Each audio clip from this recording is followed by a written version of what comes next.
खाना नहीं खाया था। उसके बाद उनकी मम्मी ने थोड़ी बात की और 12 बजे करीब उन्होंने बोला ठीक है मम्मी अभी मैं सो जाता हूँ। तो बहुत अच्छी बातें नहीं हो पाई, बहुत दिल की बातें नहीं हो पाई क्योंकि वो बिजी थे वो कराने में और बस उतनी लंबी बात प्रोटोकॉल की आपकी लंबी बात। काल तो बहुत लंबा रहा, 1.5 घंटे 2 घंटे का, लेकिन सिर्फ उसमें उन्हीं के ऊपर चलता रहा कि क्या है कैसे है क्या क्या, मतलब उनमें कौन कौन से डिडक्शंस में क्या भरने हैं, कहाँ का उन्होंने खर्च किया, क्या उनके पास प्रूफ है क्या नहीं है कैसे है। तो उसके बाद उतना समय बचा नहीं था क्योंकि आपको पता है कि रात को 12 बजे तो अब इंसान को सोना फिर चाहिए, तो हमने उसके बोला बाद कि आप आप सो लोगों जाइए। की बात हुई, इसके उसके बाद बाद क्या हुआ? सुबह हमको फ़ोन आया हमारी बहू से कि अप्पा वहाँ से फ़ोन आया है कि वहाँ आग लग गया है। तो वहाँ मोबाइल नॉर्मली चलते नहीं थे, मैंने जितने भी मेरे पास सोर्सेस थे मैंने पता करने की कोशिश की। मैंने उस समय जब जो मुझे बताया गया तो मैंने बोला कि ये बताइए कि वो वीरों की तरह से शहीद हुआ या कायरों की तरह से। ये हमारे स्टेटमेंट ऑन द रिकॉर्ड है। 2-3 बार मेरी मुलाकात राजनाथ सिंह जी से हुई है।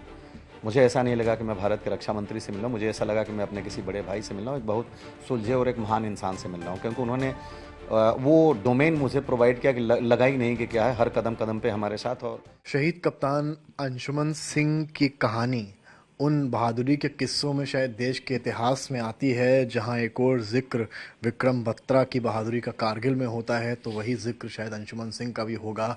जिस तरह से उन्होंने सियाचिन में अपनी जान की फिक्र ना किए बिना दूसरे की बंकर में आग लगने पर वहां कूद कर अपने साथियों की जान बचाई, लेकिन खुद को नहीं बचा सके। आज उनका परिवार जो है वो कहीं ना कहीं उनको याद करता है। बात करने के लिए उनके पिता हमारे साथ मौजूद हैं, जो खुद आर्मी में रहे हैं।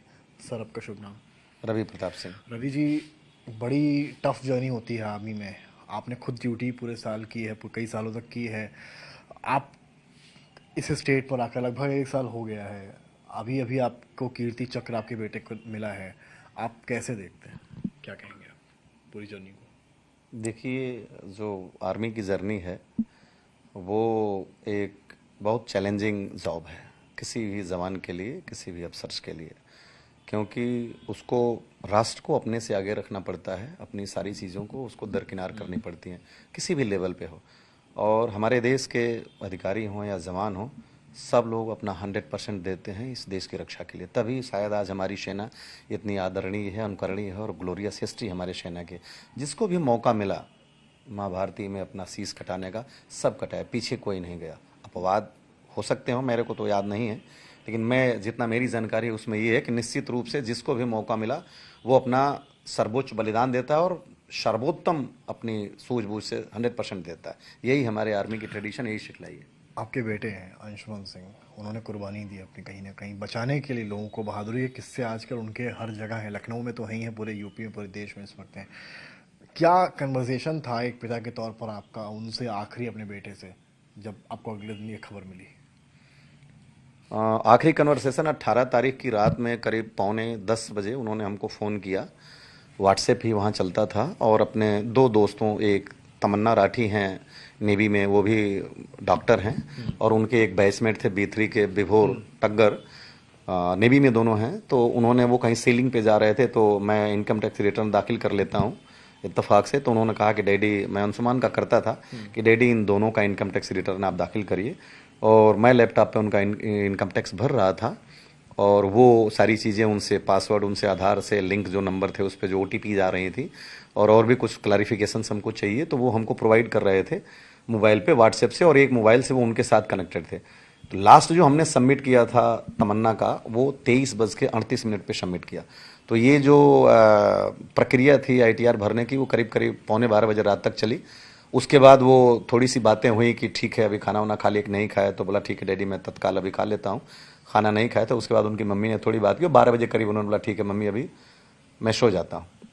तो बहुत अच्छी बातें नहीं हो पाई, बहुत दिल की बातें नहीं हो पाई, क्योंकि वो बिजी थे वो कराने में और बस उतनी लंबी बात प्रोटोकॉल की आपकी लंबी बात। काल तो बहुत लंबा रहा, 1.5 घंटे 2 घंटे का, लेकिन सिर्फ उसमें उन्हीं के ऊपर चलता रहा कि क्या है कैसे है क्या क्या, मतलब उनमें कौन कौन से डिडक्शंस में क्या भरने हैं, कहाँ का उन्होंने खर्च किया, क्या उनके पास प्रूफ है क्या नहीं है कैसे है। तो उसके बाद उतना समय बचा नहीं था क्योंकि आपको पता है कि रात को 12 बजे तो अब इंसान को सोना चाहिए, फिर तो हमने उसके बोला कि बाद आप आप सो लोगों जाइए। की बात हुई, इसके उसके बाद बाद क्या हुआ? सुबह हमको फ़ोन आया हमारी बहू से कि अप्पा वहाँ से फ़ोन आया है कि वहाँ आग लग गया है। तो वहाँ मोबाइल नॉर्मली चलते नहीं थे, मैंने जितने भी मेरे पास सोर्सेस थे मैंने पता करने की कोशिश की। उसके बाद आर्मी के एक्सचेंज में मैंने फ़ोन किया और एक्सचेंज से पता चला कि हाँ वहाँ पे आग लगी है और ज़ख्मी हैं, और उन ज़ख्मी के लिस्ट में ये भी हैं और इनको पहले ये मतलब अपुष्ट सोर्स से हुआ कि ये आ रहे हैं चंडीगढ़, तो मैंने टिकट बुक किया चंडीगढ़ जाने का, लेकिन पता चला कि नहीं, चंडीगढ़ नहीं आ रहे हैं। और धीरे धीरे ये बातें थोड़ी सी डिप्लोमेटिक हुई कि नहीं, आपको आने की ज़रूरत नहीं है और ये है, क्योंकि वहाँ तो ये जो चीज़ें थी वो रात को हो चुकी थी। तो सुबह 11 बजे हमें ये बताया गया कि आपके पुत्र अब इस दुनिया में नहीं रहे। क्या रिएक्शन था आपका? देखिए, एक पिता के नाते मैं शॉक्ड हो गया था 1 मिनट के लिए। और निश्चित रूप से किसी पिता के लिए बहुत बड़ी चीज़ होती है कि उसके जवान बेटे की, जिसको कोई पाल पोस करके बड़ा करके अधिकारी बनाए, डॉक्टर बनाए, और सडन ये हो कि मतलब वो इस दुनिया को छोड़ गया। विश्वास नहीं हुआ सहसा, लेकिन मैंने अपनी हिम्मत को संजोया। हमारी पत्नी थी बगल में बैठी थी, हमने कहा उसकी मम्मी से कि लोग ऐसा कह रहे हैं। बैठे तो हम दोनों ही थे सुबह से, जब से सुने थे। मैंने उस समय जब जो मुझे बताया गया तो मैंने बोला कि ये बताइए कि वो वीरों की तरह से शहीद हुआ या कायरों की तरह से। ये हमारे स्टेटमेंट ऑन द रिकॉर्ड हैं। तो वहाँ से हमें बताया कि नहीं, आपके बेटे ने बहुत बहादुरी के साथ काम किया और 4-5 ज़िंदगियाँ बचाने के बाद वो शहीद हुए हैं। तो फिर मैंने कहा कि कोई बात नहीं, मैं जो खो चुका हूँ तो वापस नहीं आएगा, लेकिन मुझे फ़ख्र है कि मैंने जो पढ़ा लिखा के डॉक्टर बनाया था लोगों की जान बचाने के लिए, तो वो जीवन की अंतिम यात्रा में भी जाते जाते लोगों की जान बचा के गए, इसका मुझे फ़ख्र है। ये मेरे शब्द थे। आप फिर कीर्ति चक्र मिलता है, आप लोग आज गए भी थे रायबरेली, राहुल गांधी से मिले हैं, तमाम और नेताओं से भी मिले हैं, क्या कुछ हुआ है बातचीत आप लोग का आज? देखिए, कीर्ति चक्र देश का शांतिकालीन द्वितीय सर्वोच्च वीरता पुरस्कार है। और जो मेरे बेटे ने भारत के लिए, इस देश के लिए किया सेल्फलेस जो डेडिकेशन और उसका डिवोशन था और जो सुप्रीम सेक्रीफाइस था, उसको गवर्नमेंट ने पूरा रिकॉग्नाइज किया और उसका समुचित पारितोषिक दिया। तो मुझे और मेरे परिवार को और मेरे, आप कहें कि मेरे ख़ानदान को, और पूरा गर्व रहेगा इस पे कि हमारी पीढ़ी में कोई ऐसा था जिसका नाम है। ज़िले में कीर्ति चक्र पाने वाले वो पहले व्यक्ति हैं। जिस भी लेवल पे मेरी बात जहाँ भी हुई है, 2-3 बार मेरी मुलाकात राजनाथ सिंह जी से हुई है, मुझे ऐसा नहीं लगा कि मैं भारत के रक्षा मंत्री से मिल रहा हूँ। मुझे ऐसा लगा कि मैं अपने किसी बड़े भाई से मिल रहा हूँ, एक बहुत सुलझे और एक महान इंसान से मिल रहा हूँ, क्योंकि उन्होंने वो डोमेन मुझे प्रोवाइड किया कि लगा ही नहीं कि क्या है, हर कदम कदम पे हमारे साथ। और जब इंसिडेंट हुआ था तो भी उनका सरकार के समस्त अधिकारियों का फ़ोन आया था। स्टेट गवर्नमेंट के मैं स्पेशली इसमें जिक्र करना चाहूँगा कि मैंने 2 बार माननीय मुख्यमंत्री से मिलने की कोशिश की, और दोनों बार मुझे शाम को मैंने अपनी अर्जी लगाई और सुबह मुझे बुलाया गया। और दोनों बार एक सन्यासी और साधु होने के बाद भी मुझे कहने में बड़ा फ़ख्र हो रहा है कि आंखें नम हो गई माननीय योगी जी की। और पूरी मेरे साथ सहृदयता से और एक मानवता से, आप जितना कहें कि उन्होंने मतलब एक उम्मीद की सीमा से परे हट के हमें आश्वासन दिया कि मेरा पूरा सरकार और ये मतलब प्रदेश आपके साथ खड़ा है। और मुझे लगा कि नहीं, मैं अकेला नहीं हूँ, सरकार के कंधे हमारे साथ खड़े थे। तो मैं इस राष्ट्र का कृतज्ञ हूँ, सरकार का कृतज्ञ हूँ। आज मेरी मुलाकात राहुल गांधी जी से हुई। चूँकि होने का प्रक्रिया ये था कि राष्ट्रपति भवन में राहुल गांधी जी आए थे बीइंग अपोजिशन लीडर। तो मेरी वाइफ थोड़ी सी ज़्यादा फ्रस्ट्रेट थी और वो आंसू बहा रही थी। तो जाते जाते उन्होंने उनको ढाढ़स बढ़ाया और बोला कि कोई बात नहीं, आप घबराइए मत, है ना। और फिर बोला कि मैं आपसे बात करूंगा। तो उसी समय उन्होंने उनका नंबर लिया और इन्होंने नंबर दिया था। तो फिर वहाँ से कहा गया कि आप लखनऊ आ सकते हैं, दिल्ली। तो हमने कहा कि दिल्ली तो अभी मुनासिब नहीं है आना। तो वहाँ से कल फ़ोन आया कि राहुल गांधी जी कल रायबरेली में होंगे और अगर आप चाहें तो हमारे लोग वहाँ से आपको या तो ले लेंगे, आप वहाँ पहुँच जाए तो मुलाकात 10 बजे हो जाएगी। तो हमने कहा निश्चित, अगर वो मिलना चाहते हैं तो मैं मिलूँगा। क्या कुछ बातचीत हुई तो आपकी? आज मेरी जो राहुल गांधी से मुलाकात हुई, बड़े ही आप कहें कि एक आदर्श परिवेश में हुई। और उन्होंने ये पूछा मैंने हिस्ट्री की, कैसे हुआ, स्टार्टिंग क्या था, क्या क्या था, सारी चीज़ें, आपके कितने बच्चे हैं, क्या है, कैसे पारिवारिक बैकग्राउंड क्या है, कब कमीशन लिया, कैसे रहा उसका बचपन पढ़ने लिखने में। फिर उन्होंने अब शहादत की जब बात आई तो उन्होंने भी इस बात को कहा कि मैंने भी अपने पिता को और अपनी दादी को खोया, उनकी भी आंखें नम हुई। तो मैं आपकी इस चीज़ को समझ सकता हूँ और मैं, पूरा देश और सेना और हम सब आपके साथ खड़े हैं, आप अकेले मत समझें। फिर आप लोग बाहर आते हैं, लेकिन आप, क्योंकि आपने खुद इतना लंबा समय आर्मी में दिया है, आप खुद आर्मी बैकग्राउंड से हैं, आपके बेटे के तो बहादुरी के किस्से जगह जगह हैं। जब अग्निवीर का जिक्र होता है, कहा कई लोग ये कहते हैं कि एक ऐसी चीज़ आ गई है जिसमें कहीं ना कहीं भविष्य के साथ थोड़ा खिलवाड़ है, इवन जो आर्मी की फैमिलीज हैं उनके साथ भी। हाँ, देखिए, एक बहुत बड़ा मुद्दा है जिस पे मैं शायद वो सलाहियत नहीं रखता कि अपनी ओपिनियन किसी आधिकारिक तौर पे दूं, लेकिन मैं एक एक्स फौजी हूं। तो मैं व्यक्तिगत अपनी राय आपको रख सकता हूँ, हो सकता है कि यह राय गलत हो या सही हो। मैं जैसा कि मैं जानता हूँ कि लगभग 1 लाख करोड़ से ज़्यादा भारत सरकार खर्च करती है अपने बजट का पे के ऊपर, और इससे भी ज़्यादा खर्च करती है पेंशन के ऊपर। तो फौज मॉडराइज चाहिए, लेकिन अंत में उसको यूज़ करने वाला होता है ह्यूमन, यूज़र तो उसका वही है। बहुत सी ऐसी चीज़ें हैं जो कि आप अगर इंटरनेशनल डोमेन में देखेंगे तो उनको अफसर यूज़ करते हैं। बहुत से इक्विपमेंट्स हैं हमारे यहाँ, विदेश के बहुत से इक्विपमेंट्स हैं, और जो टैंक्स हैं रशिया वशिया में उनके अधिकारी यूज़ करते हैं, हमारे यहाँ वो जवान यूज़ करता है। तो जाहिर सी बात है कि किसी भी सोफिस्टिकेटेड इक्विपमेंट को यूज़ करने के लिए एक निर्धारित मापदंड के अनुसार उसको पूरी ट्रेनिंग चाहिए।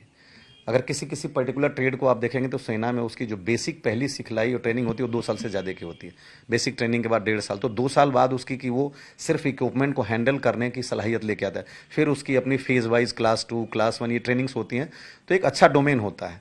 तो अब अगर सारे सेगमेंट में इंक्लूडिंग टेक्निकल्स, इन्फेंट्री में तो चल जाएगा, टेक्निकल्स और इन तमाम चीज़ों में जैसे रडार की हैंडलिंग हो गया, इलेक्ट्रॉनिक वारफेयर की हैंडलिंग हो गई, जो बहुत से ईडी में हो गया और टैंक्स हो गए, तो इनके यूज़ में निश्चित रूप से उसका एक एक्सपर्ट होना बड़ा आवश्यक है। वरना निश्चित तौर पे जो एक लोग एक्सपर्ट होंगे और अगर इन एक्सपर्ट होंगे 5 लोग, तो ये भार उसी के कंधों पे जाएगा और हमारे प्रिपेयरनेस और रेडीनेस पे इसका निश्चित रूप से प्रभाव पड़ता है।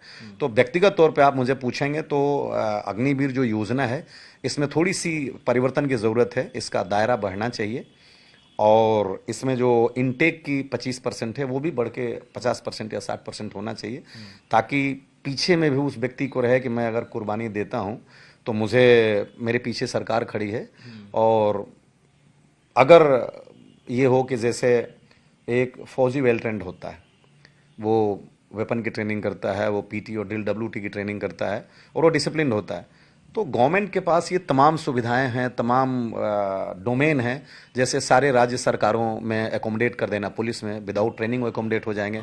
सारे पैरामिलिट्री फोर्सेस में उनको एकोमोडेट कर देना, क्योंकि 60 साल की सर्विस, 58 साल की, तो एक ट्रेंड सोल्जर जाएगा तो आपका ट्रेनिंग खत्म हो जाएगा, ट्रेनिंग का पैसा कम मानना होगा। है कि जो अग्निवीर के थ्रू जब बच्चे जाएंगे तो वो फुली ट्रेंड उस तरह के नहीं होंगे जो नॉर्मल तरीके से आते जो नॉर्मल तरीके से आते हैं, तो वो अगर एक ट्रेंड अग्निवीर 4 साल के बाद निकलता है तो उसको सिक्योरिटी होनी चाहिए कि ठीक है मैं अब पैरामिलिट्री फोर्स को ज्वाइन करूंगा। मतलब डायरेक्ट पैरामिलिट्री फोर्स की ज्वाइनिंग बंद करके अग्निवीर से अकोमोडेट कर दें, पुलिस में अकोमोडेट कर दें, तो दोनों ही संतुलन बैठ जाएगा और जो वहां अग्निवीर होगा वो अपनी 100% देगा भी, और इसमें अगर टाइम बढ़ जाएगा तो वो एक एक्सपर्ट सोल्जर की तरह से उसमें राहुल गांधी ने देगा। आपसे डिस्कशन किया अग्निवीर को लेकर आज? नहीं, राहुल गांधी से मेरी मैडम से थोड़ी सी बात हुई थी, अग्निवीर को आप क्या समझती हैं, तो एक माँ है और इमोशन में उन्होंने कहा कि मैं बिल्कुल पसंद नहीं करती। उनका कहने का एक लॉजिक था, जैसे मेरा बेटा 19 मार्च 2020 को कमीशन लिया था और 3.5 साल के बाद वो शहीद हो गया। आज उसे कीर्ति चक्र भी मिला है, शहीद का दर्जा भी मिला है, और तमाम पे एंड पर्क्स और पेंशन भी हमारी बहू को मिल रहा है। तो मान लीजिए कि अगर वो, मैं नहीं जानता कि क्या एग्जैक्ट पैसे अग्निवीर को मिल रहे हैं और क्या प्रक्रिया है, मेरी जानकारी नहीं है, लेकिन इतना मैं जो सुन रहा हूँ शायद ये समझ सकता हूँ कि शायद ये पे एंड पर्क्स अग्निवीर के थ्रू नहीं मिलता जो किसी रेगुलर सोल्जर को मिलता है, शायद ना मिलता। तो ये थोड़ी डिस्क्रिमिनेशन उन दोनों के बीच में है, जिसको कि जरूर अब ये आई है पब्लिक डोमेन में बात, और सरकार इस पर निश्चित रूप से बातचीत करेगी। बड़े बड़े लोग हैं इस पे जो एक बड़ा वीडियो वायरल हुआ मैंने देखा कि उनकी जो धर्मपत्नी है अंशुमान जी की, उन्होंने कहा, अपनी यादें शेयर की कि भाई ये सारी चीज़ें थी, हम यहाँ मिले और यहाँ मिले, और फिर हमारी लंबी कन्वर्सेशन हुई थी परिवार को लेकर, बच्चे को लेकर, घर खरीदने को लेकर। तो आप कैसे देखते हैं इस पूरे एक जो अटैचमेंट रहा दोनों के बीच का? देखिए, अटैचमेंट, मेरा बेटा 1 महीना एनआईटी में गया था और जेई एडवांस से उसकी 18,725 रैंकिंग थी। कोर सब्जेक्ट मैथ और बायो दोनों था। बेसिक उसका जो सब्जेक्ट था वो मैथ था, लेकिन जेई मेन के मार्क के ऊपर उसको एनआईटी जालंधर में पहले टेक्सटाइल इंजीनियर मिला, फिर उसके बाद केमिकल इंजीनियर मिला। उसी समय आई थी वहाँ इंजीनियरिंग करने के लिए। उसके बाद नीट 2015 में भी कैंसिल हुआ था, फिर दोबारा हुआ। तो 2000 सितंबर में जब रिजल्ट निकला मेरे बेटे का, तो वो एएफएमसी में चला गया, और एएफएमसी में गया तो उसके बाद इनकी खट्टी मीठी यादें थी, मुझे हल्की सी जानकारी थी। कभी इनका 1-1 साल 2-2 साल तक ब्रेकअप रहा, कोई बातचीत नहीं, कभी बातचीत हुआ। लेकिन मेरे बेटे ने उस जो भी रहा इनके पहचान को एक अमली जामा पहनाया। हमसे कहा डैडी शादी कर लेते हैं। हमने कहा बिल्कुल बेटा शादी कर लेते हैं, हमने कुछ भी नहीं है कहा। उन्होंने एक चीज़ कहा था कि 18 तारीख रात को बहुत लंबी कन्वर्सेशन थी, और मैं समझता हूँ शायद ऐसा नहीं था, क्योंकि 18 तारीख को मेरी बेटी भी वहीं नोएडा में थी जहाँ हमारी बहू थी, उसी में। तो इनकी 1 या 2 मिनट की बात हुई थी, और 21:44 से लेकर के और 12 बजे तक हमसे वो बात करते रहे। अपने दो दोस्तों, एक विभोर हैं, नेवी में डॉक्टर हैं, उनके बैचमेट हैं, उनकी पत्नी तमन्ना राठी हैं, इन दोनों के इनकम टैक्स रिटर्न को फाइल करने को लेकर के। जी, आपने बताया। तो उन दोनों का इनकम टैक्स रिटर्न हमने फाइल किया और दो व्यक्तियों के इनकम टैक्स रिटर्न फाइल करने में मिनिमम उनसे सारे डेटा जो लेना, कि कभी ओटीपी आ रहे हैं, कभी उनके फादर का नाम तो वो कनेक्ट में तो आपके होंगी, रहती तो हैं यहाँ पे, नहीं रहती? नहीं, वो नहीं रहती हैं और वो हमारा घर छोड़ के जा चुकी हैं। क्या कह के? उन्होंने एक ढाल बनाया है कि हमें थोड़ा स्टेबल होने के लिए समय चाहिए, लेकिन अब वो वही जाने, वो भगवान उनको जहाँ रखे खुश रखे, मेरे बेटे की आत्मा को शांति मिले। बाकी एक पारिवारिक शिष्टाचार में और एक सामाजिक तौर पे वो हमारे घर का परित्याग कर चुकी है। चलिए, बहुत शुक्रिया बात करने के लिए। तो ये थे अपने देखा पिता अंशुमान, शहीद अंशुमान कप्तान के काफ़ी कहानी बताई, अपनी भी, परिवार की भी, अग्निवीर को लेकर भी। फिलहाल उम्मीद यही की जा रही है कि अंशुमान जैसे तमाम सैनिक आर्मी में जाएंगे और देश का नाम रोशन करेंगे।